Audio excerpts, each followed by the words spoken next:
Friends, ಹೇಗಿದ್ದೀರಾ? ಟಾಟಾ ಅನ್ನೋ ಹೆಸರು ಯಾರೂ ಕೇಳದವರೇ ಇಲ್ಲ ಅಂತ ಸುಲಭವಾಗಿ ಹೇಳಬಹುದು.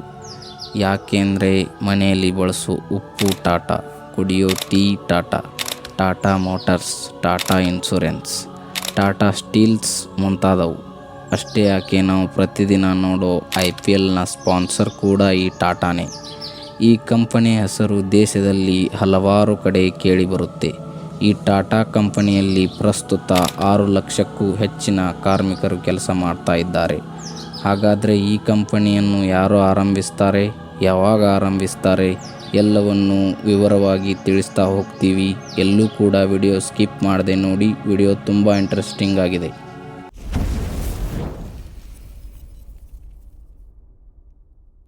ರತನ್ ಟಾಟಾ ಅವರ ಈ ಕಾಲಕ್ಕಿಂತ ಸ್ವಲ್ಪ ಹಿಂದೆ ಹೋಗೋಣ.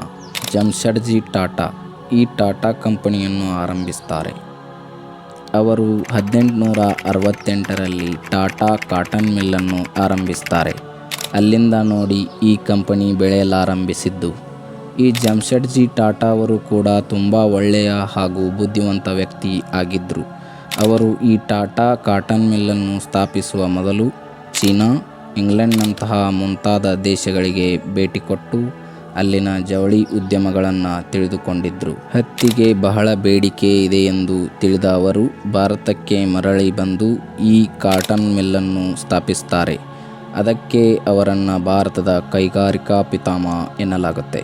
ಹೀಗೆ ನಡೆಯುತ್ತಿರಬೇಕಾದ್ರೆ ಒಂದಿನ ಜಮ್ಶೆಡ್ಜಿ ಟಾಟಾ ಒಂದು ಹೋಟೆಲಿಗೆ ಹೋಗ್ತಾರೆ. ಅದು ಮುಂಬೈನ ವ್ಯಾಟ್ಸನ್ ಎಂಪ್ಲಾಯ್ಡೆ ಹೋಟೆಲ್.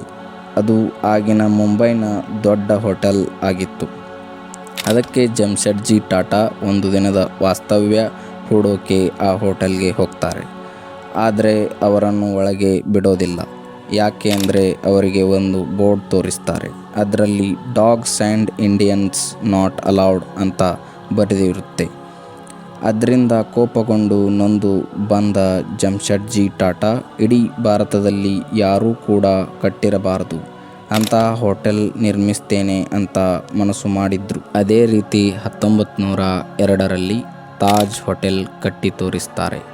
ನೋಡಿದ್ರಲ್ವಾ ಗೆಳೆಯರೇ, ಇವರು ಎಷ್ಟೊಂದು ಸ್ವಾಭಿಮಾನಿ ಅಂತ. ಇವರಿಗೆ 2 ಗಂಡು ಮಕ್ಕಳಿದ್ರು. ಅವರು ರತನ್ಜಿ ಟಾಟಾ ಮತ್ತು ಸರ್ ದರೋಬ್ಜಿ ಟಾಟಾ. ರತನ್ಜಿ ಟಾಟಾ ಅಂದರೆ ಈಗಿನ ರತನ್ಜಿ ಟಾಟಾ ಅಲ್ಲ, ಇವರ 2 ತಲೆಮಾರಿನ ಹಿಂದಿನವರು. ರತನ್ಜಿ ಟಾಟಾ ಅವರ ದತ್ತುಪುತ್ರ ನಾವಲ್ಜಿ ಟಾಟಾ. ಈ ನಾವಲ್ ಟಾಟಾ ಹಾಗೆ ಜನಿಸಿದವರೇ ಈ ರತನ್ ಟಾಟಾ. ರತನ್ ಟಾಟಾ ಅವರು ಡಿಸೆಂಬರ್ 28, 1937ರಲ್ಲಿ ಜನಿಸ್ತಾರೆ. ಇವರು ಮೂಲತಃ ಪಾರ್ಸಿ ಕುಟುಂಬದವರು. ಈ ಪಾರ್ಸಿ ಅಂದರೆ ಯಾರು ಅಂತೀರಾ? 17ನೇ ಶತಮಾನದಲ್ಲಿ ಮುಸ್ಲಿಮರ ದಾಳಿಯಿಂದ ಪರ್ಷಿಯನ್ನರು ಆ ದೇಶ ಬಿಟ್ಟು ಬೇರೆಡೆಗೆ ವಲಸೆ ಹೋಗ್ತಾರೆ. ಅಂದರೆ ಈಗಿನ ಇರಾನಿಯನ್ನರು. ಇವರು ಅವರೇ. ಈ ಪಾರ್ಸಿ ಜನಾಂಗ ಭಾರತದಲ್ಲಿ ತುಂಬ ಕಡಿಮೆ ಜನಸಂಖ್ಯೆ ಇದ್ದರೂ ಈ ಪಾರ್ಸಿ ಜನಾಂಗದವರು ತುಂಬ ಶ್ರೀಮಂತರು. ಈಗ ರತನ್ ಟಾಟಾ ಅವರ ವಿಷಯಕ್ಕೆ ಬರೋಣ. ಇವರು ಮುಂಬೈನಲ್ಲಿ 1937ರಲ್ಲಿ ಜನಿಸ್ತಾರೆ. ಹಾಗೂ ಇವರು ಸರಿಸುಮಾರು 10 ವರ್ಷದವರಾಗಿದ್ದಾಗ ಆಗ ಅವರ ತಂದೆ ತಾಯಿಯರು ಬೇರೆ ಬೇರೆಯಾದ ಕಾರಣ ಅಜ್ಜಿಯ ಮನೆಯಲ್ಲಿ ಬೆಳೀತಾರೆ.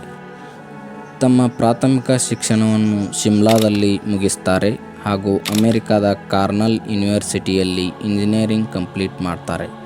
ನಂತರ 1961ರಲ್ಲಿ IBM ಕಂಪನಿಯಲ್ಲಿ ಒಳ್ಳೆಯ ಸಂಬಳವುಳ್ಳ ದೊಡ್ಡ ಪೋಸ್ಟ್ ಇವರನ್ನು ಹುಡುಕಿಕೊಂಡು ಬರುತ್ತೆ. ಆದರೆ JRD ಟಾಟಾ ಅವರ ಒತ್ತಾಯದಿಂದ ತಮ್ಮ ಕಂಪನಿಯಲ್ಲೇ ಕೇವಲ ಸಾಮಾನ್ಯ ಸಿಬ್ಬಂದಿಯಾಗಿ ಕೆಲಸಕ್ಕೆ ಸೇರ್ತಾರೆ. ತಮ್ಮದೇ ಕಂಪನಿಯಲ್ಲಿ ಕೇವಲ ಸಾಮಾನ್ಯ ಸಿಬ್ಬಂದಿಯಾಗಿ ಕಾರ್ಯನಿರ್ವಹಿಸುವುದು ಸಾಮಾನ್ಯ ವಿಷಯವಲ್ಲ ಗೆಳೆಯರೇ. ಇದರಿಂದಾನೇ ಗೊತ್ತಾಗುತ್ತೆ ರತನ್ ಟಾಟಾ ಎಷ್ಟು ಸಾಮಾನ್ಯ ಗುಣ ಸ್ವಭಾವವುಳ್ಳ ವ್ಯಕ್ತಿ ಅಂತ. ಕಾರ್ಮಿಕರಲ್ಲಿ ಕಾರ್ಮಿಕನಾಗಿ ಕೆಲಸ ಮಾಡಿದ ಅವರಿಗೆ ಕಾರ್ಮಿಕರ ಕಷ್ಟ ಕಾರ್ಪಣ್ಯಗಳ ಬಗ್ಗೆ ಅರಿವಿತ್ತು. ಅವರ ಕಷ್ಟಕ್ಕೆ ಇವರ ಹೃದಯ ಮಿಡಿದಿತ್ತು. ಹೀಗೆ ನಡೀತಿರಬೇಕಾದ್ರೆ 1991ರಲ್ಲಿ JRD ಟಾಟಾ ಅವರನ್ನು ಟಾಟಾ ಕಂಪನಿಯ ಚೇರ್ಮನ್ ಆಗಿ ನೇಮಕ ಮಾಡ್ತಾರೆ. ಆದರೆ ಎಲ್ಲರೂ ಈ ವಿಷಯ ಕೇಳಿ JRD ಟಾಟಾ ಅವರು ತಪ್ಪು ನಿರ್ಧಾರ ಮಾಡಿದ್ದಾರೆ. ಅನುಭವ ಇಲ್ಲದೇ ಇರುವವನಿಗೆ ಭಾರತದ ದೊಡ್ಡ ಕಂಪನಿಗಳಲ್ಲಿ ಒಂದಾದ ಟಾಟಾವನ್ನು ನೀಡಿದ್ದಾರೆ ಅಂತ ಟೀಕೆಗಳು ಕೇಳಿಬಂದವು. ಆದರೆ ಟಾಟಾ ತಾವು ಏನು ಅಂತ ಕೆಲವೇ ವರ್ಷಗಳಲ್ಲಿ ಎಲ್ಲರಿಗೂ ಪ್ರೂವ್ ಮಾಡಿ ತೋರಿಸ್ತಾರೆ. ಟಾಟಾದ ವರ್ಷದ ಆದಾಯ 60 ಕೋಟಿಯಿಂದ 60 ಲಕ್ಷ ಕೋಟಿವರೆಗೆ ರತನ್ ಟಾಟಾ ಒಯ್ತಾರೆ. ಆದರೆ ನಾನಿಲ್ಲಿ ನಿಮಗೆ ಒಂದು ವಿಷಯ ಹೇಳಲೇಬೇಕು ಸ್ನೇಹಿತರೆ. ರತನ್ ಟಾಟಾ ಅವರು ಮದುವೆಯಾಗದೆ ಕೊನೆಯವರೆಗೂ ಬ್ರಹ್ಮಚಾರಿಯಾಗಿ ಉಳಿದು ಬಿಡೋಕೆ ಒಂದು ಕಾರಣ ಇದೆ. ಅದು ಏನಂತೀರಾ?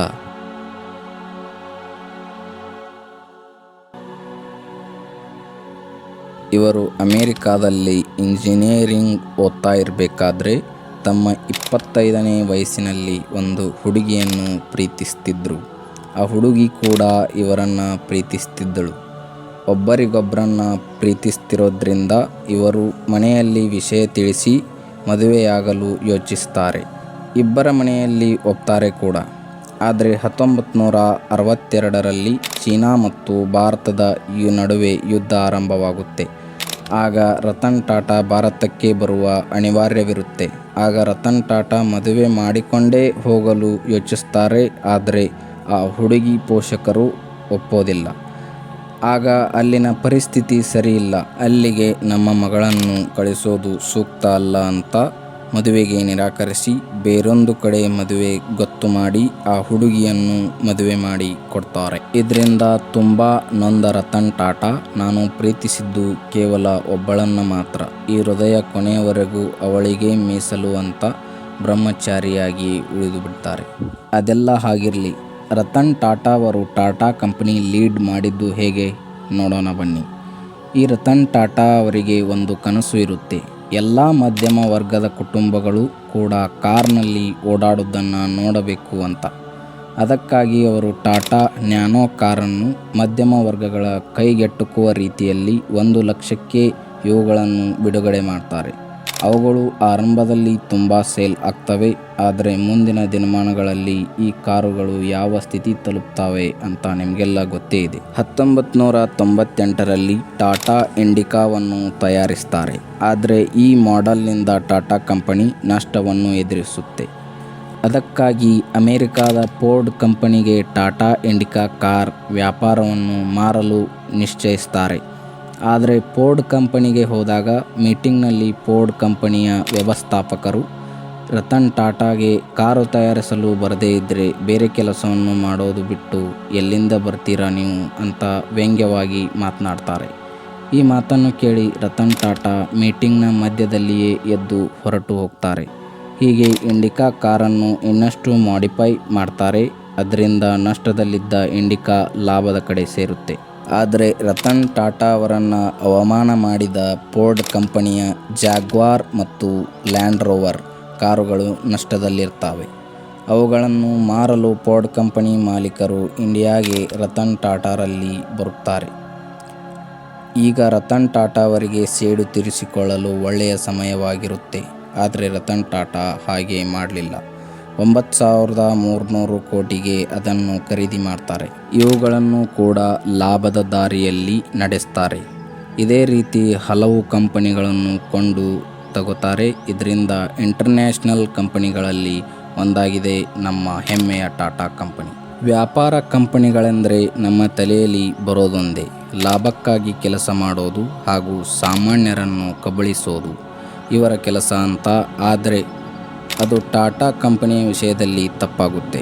ಟಾಟಾ ಕಂಪನಿ ಯಾವತ್ತೂ ಕೂಡ ಲಾಭಕ್ಕಾಗಿ ಕೆಲಸ ಮಾಡೇ ಇಲ್ಲ.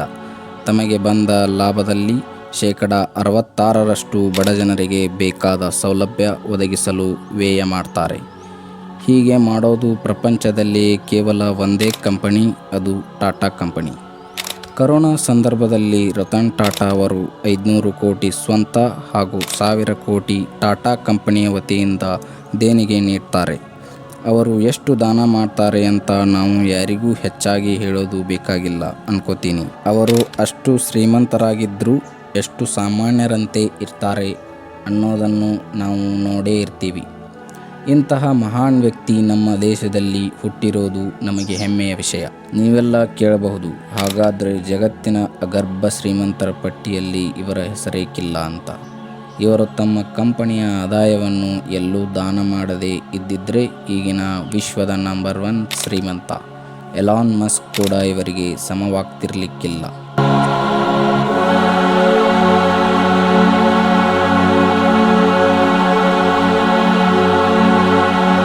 ಸೊ ಫ್ರೆಂಡ್ಸ್, ಇದಾಗಿತ್ತು ಇವತ್ತಿನ ಇಂಟ್ರೆಸ್ಟಿಂಗ್ ಸ್ಟೋರಿ.